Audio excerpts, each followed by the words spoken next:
Ferrari didn't just unveil a car today. They revealed a decision that could either make or break their entire future in Formula One.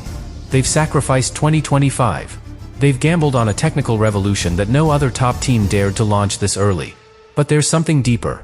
A contradiction between what they're saying and what their engine philosophy really hides. And if this works, it could disrupt the power balance in 2026 in a way that no one is ready for. But if it fails, the consequences would be irreversible. We're not just talking about speed. We're talking about control, legacy, and a political war inside the FIA that hasn't even begun. And there's a detail in this car that Ferrari isn't publicly admitting yet. January 23, 2026. The kind of winter day that doesn't just mark a new season. It signals a declaration. Ferrari didn't just pull the covers off a car today. They opened a new chapter, in public, in daylight, and in front of their people. While most teams opt for safe, polished online launches, Ferrari returned to Maranello, to Fiorano, to the soul of the brand. Hundreds of tifosi, some waiting since before sunrise, lined the fences, not just to see a car, but to witness the beginning of what could be the end of Ferrari's drought.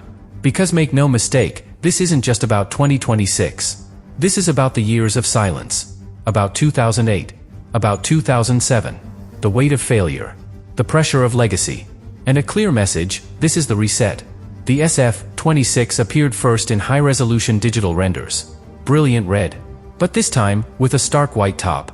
Not just a visual callback to the glory days of Liuda and Villeneuve, but a statement, reaching back to the past, while launching into a future filled with uncertainty. Then came the shakedown. Not in secrecy. Not behind closed doors. But live. On track. Lewis Hamilton, taking the wheel for the very first time. And that matters, because his name, his reputation, and his gamble are now tied to this machine. He completed 3 laps. Installation only. Wet track. But even in silence, it spoke volumes. This is the man Ferrari is trusting. Not just to drive, but to prove that the sacrifice of 2025 wasn't in vain. Charles Leclerc followed. Younger. Sharper. But equally burdened. Because this isn't just a car debut, it's the first day of judgment. The car is ready. But now, every decision, every race, every point, will be measured against the expectations that began today. And yet, the real tension isn't what we've seen. It's what we haven't. Because beneath the ceremony, behind the carefully chosen words, lies a strategy so aggressive and so exposed that even Ferrari isn't sure how it will be received. The moment Ferrari revealed the technical layout of the SF-26, it was obvious. This wasn't a continuation. It was a rupture. A full break from everything they'd done over the last 4 years. Gone is the ground effect philosophy they clung to in 2022 and 2023. Gone is the conservative pull rod front. And in its place, a pushrod setup on both axles. The kind of architecture Ferrari hadn't touched since 2010, the Alonso era. But that's only the beginning. Because behind the suspension, behind the aero tweaks, sits a completely new power unit. Codename 067/6. Built from scratch to comply with, and possibly manipulate, the 2026 regulations. Thermal and electrical split, 50-50. MGUH eliminated. A completely new combustion cycle. But here's where the unease begins. Ferrari didn't just develop the SF-26 early. They abandoned 2025 early. Very early. According to multiple sources close to Maranello, aerodynamic development on the 2025 chassis was halted in April last year. April. 4 months into the season. That decision wasn't made lightly. It came from the top, Fred Vasseur. And it came with consequences. The team stopped chasing podiums. They stopped bringing major upgrades. They accepted a year of mediocrity. To put everything, budget, personnel, even political capital, into one machine. The SF-26 isn't just a car. It's a single-point strategy. No fallback. No B-plan. No evolutionary path.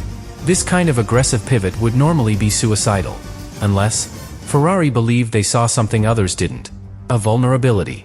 A gap in the regulations. Or maybe, a future advantage that only makes sense if you're first to arrive. And that's what makes this so risky. Because other teams, Mercedes, Red Bull, even Aston Martin, are still hiding. They haven't shown their hands. They haven't shown their cars. Ferrari just stepped into the spotlight, alone.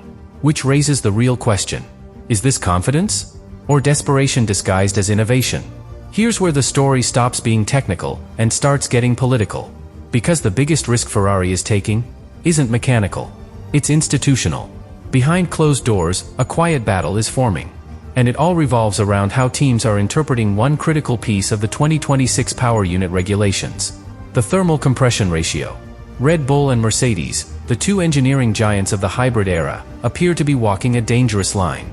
Sources close to their engine departments suggest both are exploiting a gray zone, a way to artificially raise the compression ratio from 16:1 to as high as 18:1, only during high-load thermal expansion. It's not explicitly banned, but it's not exactly clean, either. This thermal trick could unlock 10 to 15 kilowatts. That's roughly 13 to 20 horsepower, which, in qualifying trim, translates to a 3 or 4/10 advantage. And when engines are frozen, that margin becomes a death sentence for anyone who played by the book. Ferrari knows this. They've seen the numbers. They've run the simulations. And they've made a decision almost no one expected. They've refused to play that game. Instead, the team opted for durability. They've chosen a combustion model centered on stability, not volatility. No thermal loopholes. No compression exploits. Just a heavy steel cylinder head designed to endure the new demands, even if it costs them speed. Enrico Galtieri and his engine division believe that by avoiding the gray areas, Ferrari will have more consistency, fewer failures. And crucially, legal protection. Because if the FIA suddenly clamps down on compression interpretations mid-season, it's not Ferrari that will have to redesign under pressure. But that's the gamble. Because if the FIA doesn't act, if the loophole is tolerated, Ferrari could find themselves boxed into a power deficit, with no way to claw it back. And here's the twist no one is talking about. This isn't the first time something like this has happened. The last time Ferrari stayed on the legal side of a regulation was 2019. And what followed was one of the most opaque, controversial settlements in F1 history. Back then, Ferrari was silenced. This time, they may be waiting to do the silencing. On the surface, this is a technical debate. Compression ratios, cylinder heads, engine mappings. But that's not what's really keeping the FIA up at night. Because the real concern isn't what the teams are doing. It's who knew, and when. The idea that some teams might have developed engines based on a generous, and potentially unpoliced, interpretation of thermal compression raises a fundamental question. Has the FIA already lost control of its own regulation? Because if Mercedes and Red Bull started exploiting this design path a year ago, that means they believed, or were told, it would be allowed. And if that's true, then Ferrari's conservative engine isn't just a risk. It's a political statement. A challenge to the legitimacy of the FIA's technical consistency. This is exactly what happened in 2019. Back then, Ferrari had built something that rival teams didn't understand. The FIA investigated, and in the end, reached a secret agreement. No public ruling. No punishment. Just a quiet end, and years of suspicion that never really went away. Now, in 2026, the roles have flipped. It's not Ferrari pushing the edge of legality. It's everyone else. And Ferrari, of all teams, is positioning itself as the compliant one. The rule follower. The team building within the spirit of the regulations. But this strategy only works if the FIA acts. If they enforce stricter standards. If they re-clarify technical directives before Melbourne. And that's why this moment is so volatile. Because if the FIA delays clarification, or worse, ignores it, then Ferrari has backed the wrong horse. But if there's a shift, even a subtle one, in enforcement, Ferrari's early sacrifices could pay off in a way no wind tunnel or dyno can predict. Which leads to the question no one inside the paddock wants to say out loud. Did Ferrari gamble on technical philosophy? Or did they gamble on political timing? If Ferrari's plan works, 2026 won't be about who's fastest out of the box. It'll be about who's still standing after the first technical directive lands. And in that scenario, Ferrari could be the only team not forced to adjust. Because their design is already legal, already stable, already within the limits that could be enforced at any moment. And that gives them something Red Bull and Mercedes rarely have: peace of mind. If compression ratios are redefined mid-season, if new software restrictions are introduced, or if control sensors become mandatory, then Red Bull and Mercedes will be left scrambling, recalibrating, maybe even losing reliability in the process. That's when Ferrari's choice to sacrifice peak performance for long-term consistency becomes a competitive weapon. Not in theory, but on the scoreboard. On the tracks that punish inefficiency, like Bahrain, like Spa, like Silverstone. Tracks where the balance between electric boost and combustion management defines victory. But what if the FIA holds back? What if no enforcement comes? What if the loopholes stay open? Then the story flips, and Ferrari becomes the outlier. The only team without the thermal trick. The only one playing by rules that don't really exist. And no amount of reliability will make up for a straight-line speed deficit at Monza or Baku. For Charles Leclerc, this isn't just another season. He's entering his prime, and he's never had a car built so fully around a forward-looking philosophy. But that also means if the results don't come quickly, questions will surface. Is he the driver to lead this project long-term?